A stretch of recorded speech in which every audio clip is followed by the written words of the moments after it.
Hello and welcome back to Ace Academy. Why would Uncle Kaido order investigative work in the States, and New York specifically? I read on. Mr. Kaido, we have begun our preliminary investigation into the case of Mr. and Mrs. Barrington. The laptop is closed shut before I can finish. I look up sharply to Kaido's serious frown. I thought you knew better than to snoop through other people's things.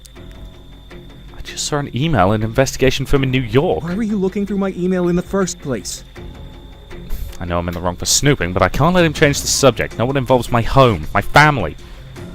The email was talking about Mom and Dad. Uncle Kaido remains stoic. You misread it. No. Growing anger bubbles in my chest. I don't care if you have secrets. I even understand why I tried to hide the truth about Aunt Yuki, but I will not allow you to keep secrets from me when it involves my parents.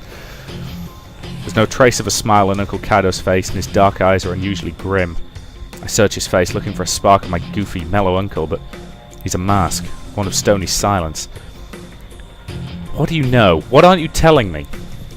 Good lord, that's a low-flying helicopter. After a long pause, he finally speaks. There are some things you are better off not knowing. Try me. I have a right to know what happened to my parents. Uncle Kaido's expression doesn't change. A faint line of worry creases his brow. I soften my tone. Look, I appreciate that you're trying to protect me, but whatever it says in that email, I can handle it. He looks hard at me, and I stay silent as he ponders my words. But finally he sighs and opens up the laptop. After he pulls up the email, he slides the computer towards me. And with bated breath, I read through the brief email. Mr. Kaido, we've begun our preliminary investigation into the case of Mr. and Mrs. Barrington, and we've found that the witness statements released during the conclusion of the case contrasted greatly with the statements originally recorded by the investigating officers. Further investigation will continue. That's it? I can't hide the confusion in my voice. For now. I don't understand. It's common knowledge that witnesses aren't always a reliable source. A lot of times they'll change their stories, misremember what they saw. It's not just the witness statements. Before the accident, your mom called me out of the blue with a very strange request.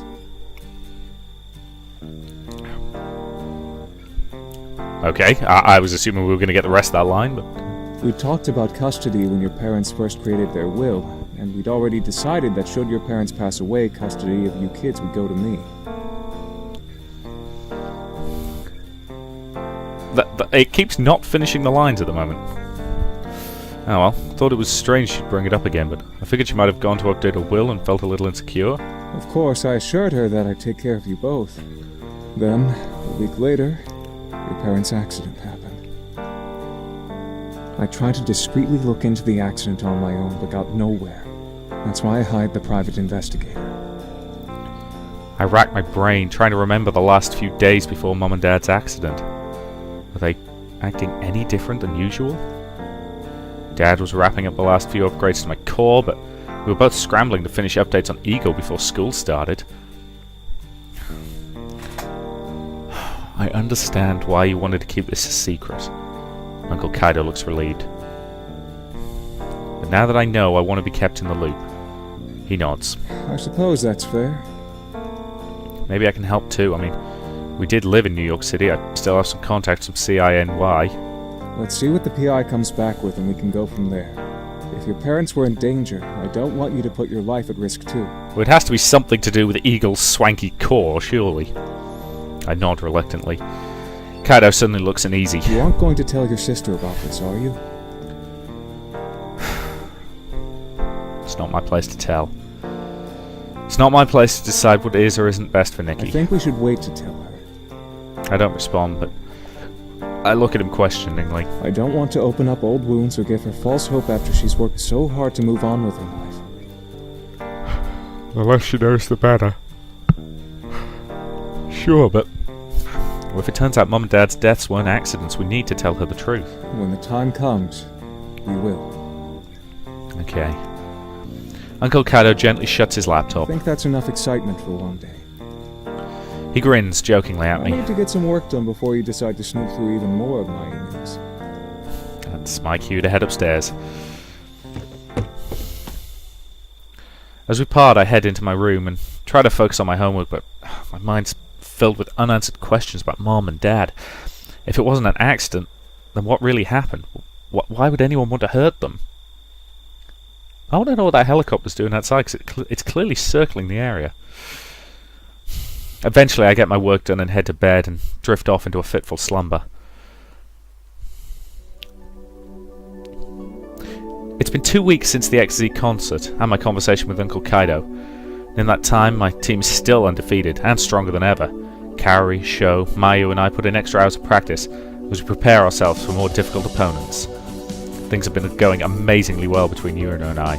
She passed her English speaking exam with flying colours, and now we practice oral all the time. I'm assuming you mean kissing, not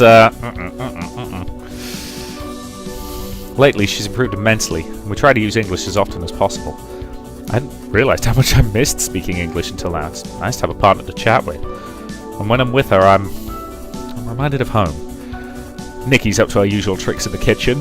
When they were short-staffed at the cafe, she finally had a chance to show off her skills. And she's impressed the chef so much that she no longer has to spend her time washing dishes. Of course, with greater responsibility comes longer hours at work. Uncle Kaido's been working harder than ever. Last week in particular, he's been leaving the house earlier in the morning and coming home way past midnight. Work must be treating him very well, though, because whenever I see him, he has a bright smile on his face. He's secretly meeting up with his wife, isn't he? Tonight's one of those rare nights when both Nikki and Uncle Kaido are off work, and I have no plans. After devouring the delicious meal that Nikki made, I'm happily nursing my food baby, while Uncle Kaido clears the dishes. Nikki sighs heavily and slumps on the table. I can't believe that nobody here really celebrates Halloween. I think about the Halloween party I'm supposed to attend tomorrow. Yeah, they do. Well, sort of. They don't decorate, though. Well, Halloween's a very American holiday. I sigh wistfully. Yeah, that's true. Nikki snorts. I bet all you really care about are all the slutty costume parties. Isn't that the best part? Let's face it, I remember going to a party in... was it upper 6th or lower 6th? Regardless. For the record, I would have been either 16, 17 or possibly 18, but I think I was probably 16 or 17 at that point. And, let's face it, I remember, just looking through the costumes and going, right, so you're Little Red Riding Hood, if she shopped at a lingerie store. You're, and just going through the costumes one by one and thinking, yep, that's basically the slutty version of that costume. Good choice, good choice.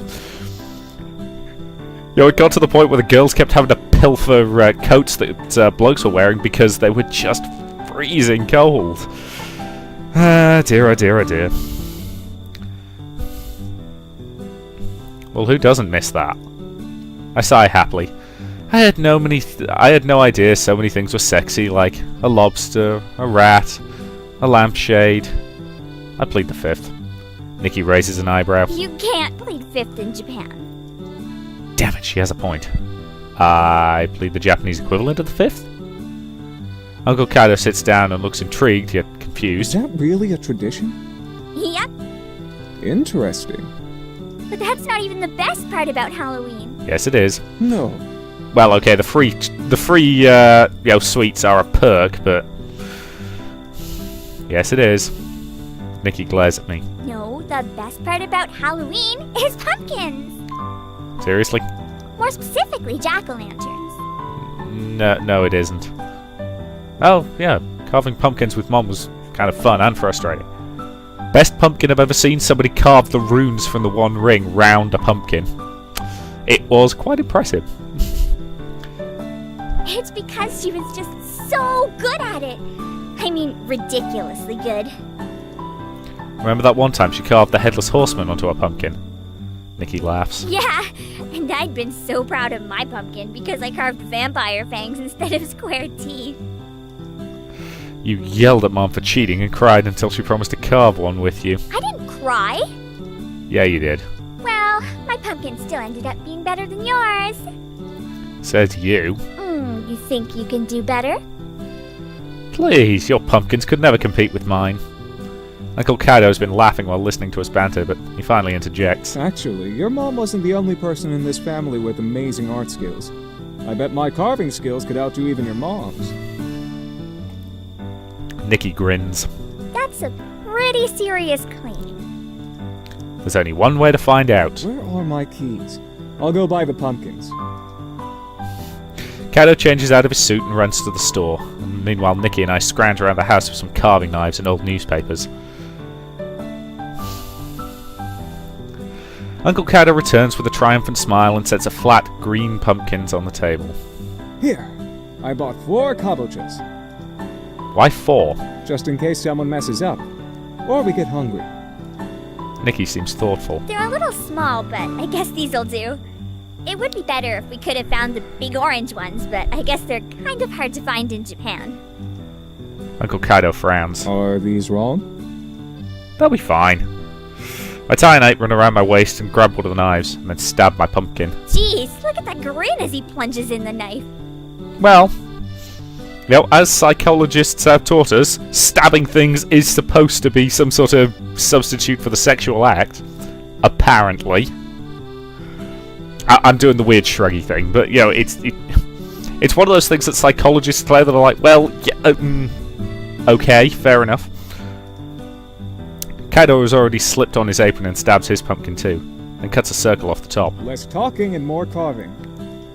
Nikki hurriedly sets up. Aye, aye, Captain. We fall silent while we carve in deep concentration, and the only sounds are the squelch of pumpkins.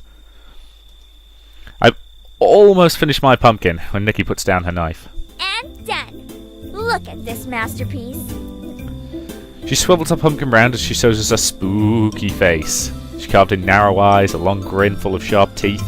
How did you do that so quickly? Nikki giggles. I told you, I'm the carving master. Besides, people who cook a lot tend to be good with knives. I am reasonably competent with knives because, again, I cook a lot. My mother outclasses me with knives in every regard, apart from the whole murdering people with them thing, which I'm better at because I'm actually trained to do it. Actually, I need to get more dagger work in. Anyway. Sorry. Admittedly, we're getting Jorg over soon, which should be fun. Jorg, incidentally, is a fencing master from Germany who is supposed to be really... The general comment is, when he teaches, you'll learn or you'll suffer. A couple of years ago for Christmas, we sent Jorg a t-shirt that just reads, "I'm not shouting, I'm just German." So we're having him over for... or we're attempting to organise having him over for a couple of days for a workshop, so should be fun. She peeks at Uncle Kaido's pumpkin. You've only finished one eye. You can't rush brilliance. What about you, bro? Just finishing the last few touches. She looks at my pumpkin. Even he's almost finished. How come you've barely started? Just wait. Mine is going to be even better than the 2 of yours because I'm actually taking the time to do it right. I think I hear a faint knock at the door, but no one else reacts. Must have been my imagination. I win by default because I was fastest. That's not fair. I thought we were being judged on best carving job. It's both. Best and fastest carving. That's how we did it at home. I didn't know these rules. Nikki turns to Who me. do you think is the winner? Kaido's not even done yet. At least let him finish before you judge him. Nikki pouts. That's not how we used to do it. I know, but he's a newbie. Cut him some slack. Hey, I don't need a handicap. Nikki ignores Kaido and nods. Oh, you're right. I guess I should have thought of that. Okay, Uncle Kaito. You can finish up, and then I'll prove to you that mine is still the best. A sing-song voice floats into the room, followed by a familiar face. Surprise! Everyone freezes. Aunt Yuki? For some reason, she looks just as surprised as the rest of us. Her eyes are wide and her mouth forms an O. She's wearing a long, stylish trench coat which she closes tightly. Ah! She's pulling the old naked under the trench coat trick. For the record, sexy lingerie under the trench coat is always the better option because at the very least, you've got, you've got fallback options. Dress number 3 is always a risky choice. If you've ever seen Coupling, you'll get that reference. If you haven't seen Coupling, go watch it. It's flaming hilarious. British sitcom from first season was, I think, made in 2000, or it might actually have been 1999. But either way, really hilarious sitcom. Terrible American reboot that I don't think made it past like 2 episodes. Anyway, Nikki's face breaks into a wide smile, and she races to give Aunt Yuki a hug. Aunt Yuki? Yuki relaxes into a matching grin and hugs her back. Oh, you've grown so tall. What happened? Nikki giggles. You think so? I still hope I grow another inch or 2. I can't believe you're finally here!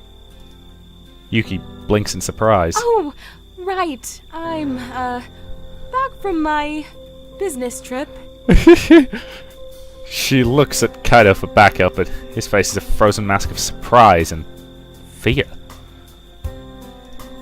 Oh wow, Aunt Yuki, you were gone for a really long time.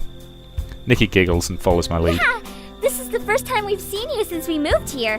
What were you doing that took so long? Oh, you know. I was traveling doing company PR. Boring stuff. You don't want to hear about it. Uncle Kaido finally recomposes himself. It's okay, Yuki. They know. They do? They figured it out. I had no choice. Oh, I see. Well, I suppose that makes things easier. Are you angry? I shake my head. Of course not, we get it. I'm sorry I didn't stop by to see you kids sooner, but your uncle didn't even tell me you were here until a few weeks ago, when I was really traveling for work. Nikki mock glares at Kaido. Seriously, Uncle? I meant to tell her. I just never seem to have time. What the hell is that helicopter doing? Anyway, He just wanted to hug you all to himself. How rude! Nikki hugs Aunt Yuki again. Aunt Yuki, don't you want to take your coat off? No, she doesn't. She steps back from Nikki and pulls her coat tighter. You know, it's a little chilly in here, so I think I'll keep it on. Really? I don't think it's cold. Nikki, take a hint. I actually, didn't realize you kids were home. This is dress number 3. Okay, for the record, the reference I'm making is, woman choosing which dress she's going to wear for, to go to the house of a guy she likes. Dress number 1, the absolute peak of her skimpy collection. Dress number 2, her elegant black number that suggests, style and elegance with just the hint of extremely slutty. And dress number 3 doesn't exist. And she's wearing dress number 3.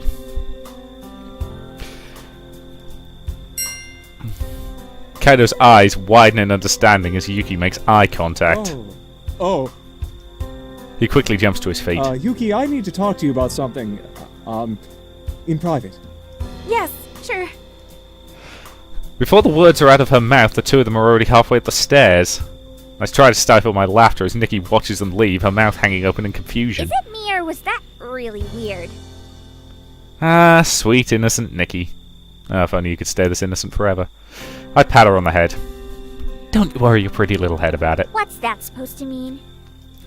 You'll understand when you're older. Now you're acting weird too. A few minutes later, Kaito and Yuki return. She shed her coat and is wearing a pink sweater and a skirt. Crisis averted. Uncle Kaido shoots me a warning look as Aunt Yuki blushes. I struggle to hold in my grin. Yep. Aunt Yuki, if you weren't really away on business, what brings you back home? Yuki's blush deepens and even Uncle Kaido's cheeks burn red. Hey, look at the pumpkins we've been carving. Oh, yes, I'd love to see them. Nikki glances over at me and raises her eyebrow again.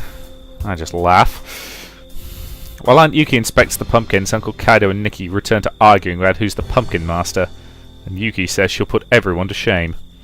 Can't help but smile as I see Uncle Kaido slip his arm around Aunt Yuki. Maybe things are looking up for the two of them. Before Nikki can challenge Aunt Yuki to a carving contest, I offer to take Nikki to the movies so Kaido and Yuki can catch up.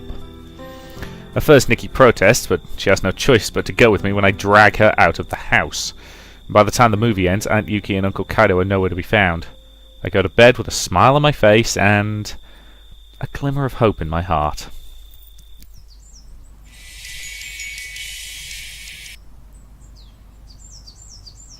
I blink bleary eyes as my alarm wakes me and quickly slap it off. Oh, why is this even going off today? I don't have anything planned. I should be able to sleep in. I close my eyes, roll over, and fall back asleep.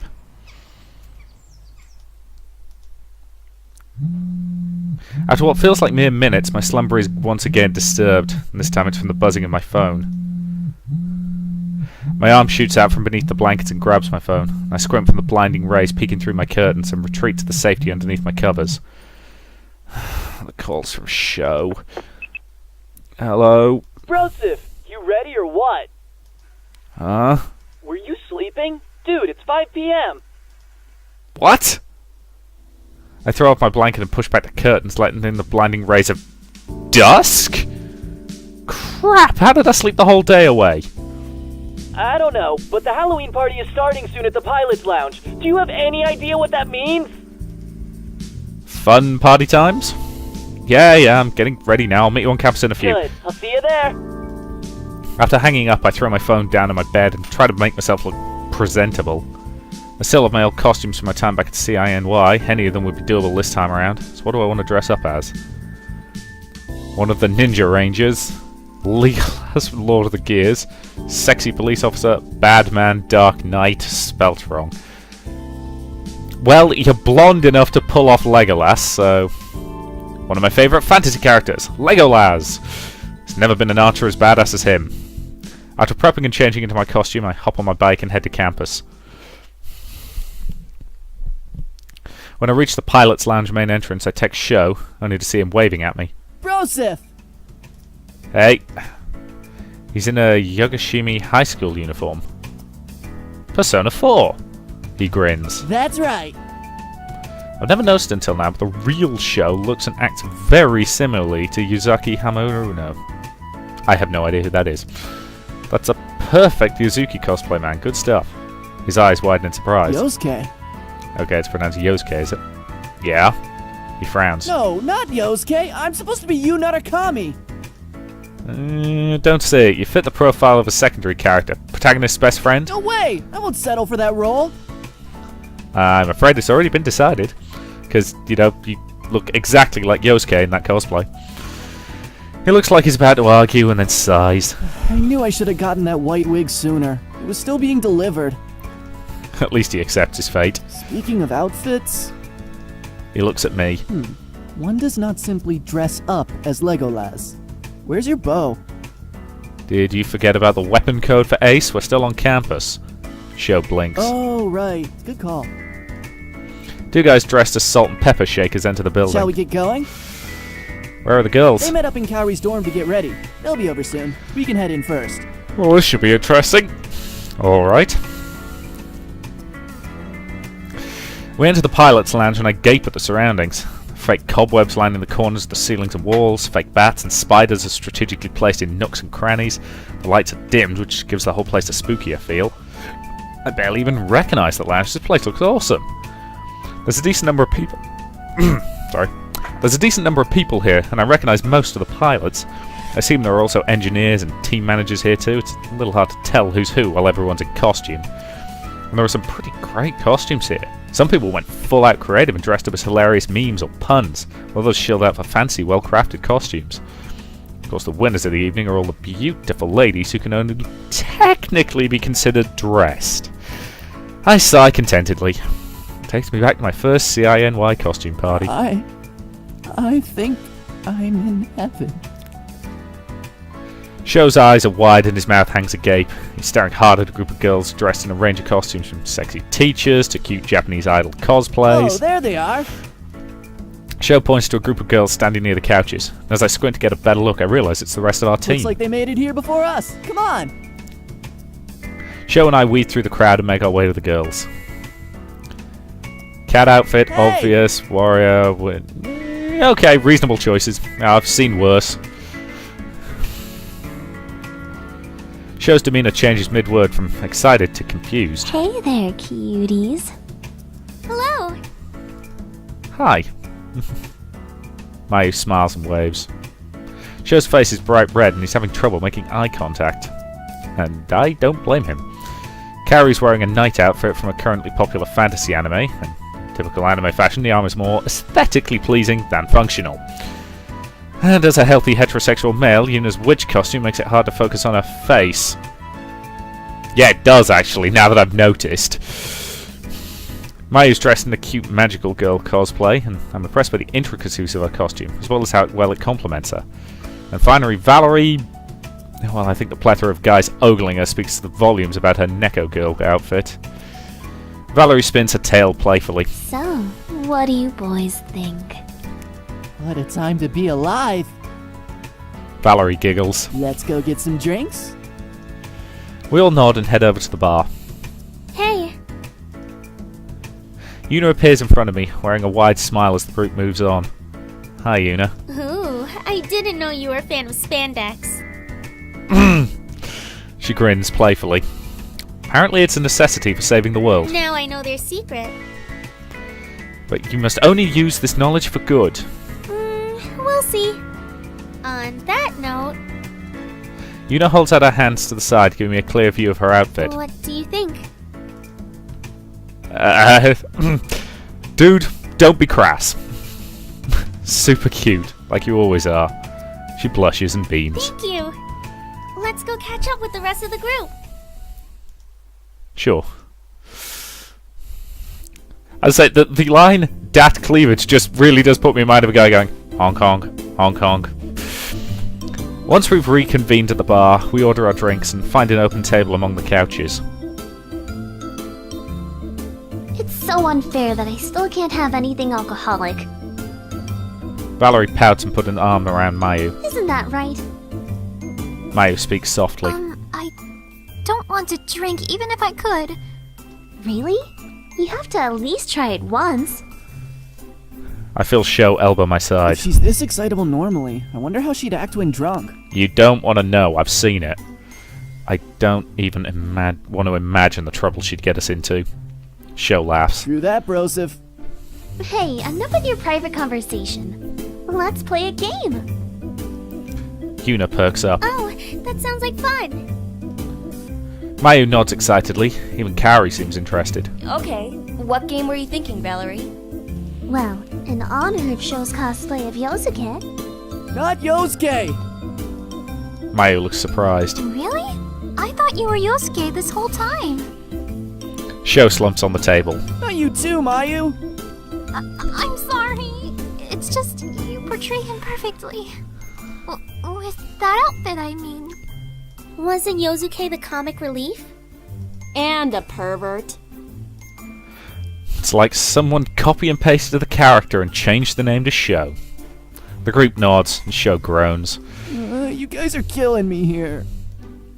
Yuna looks at Valerie. What game were you thinking about? The King's Game. Do I want to know? The King's Game? Mm-hmm. It's easy.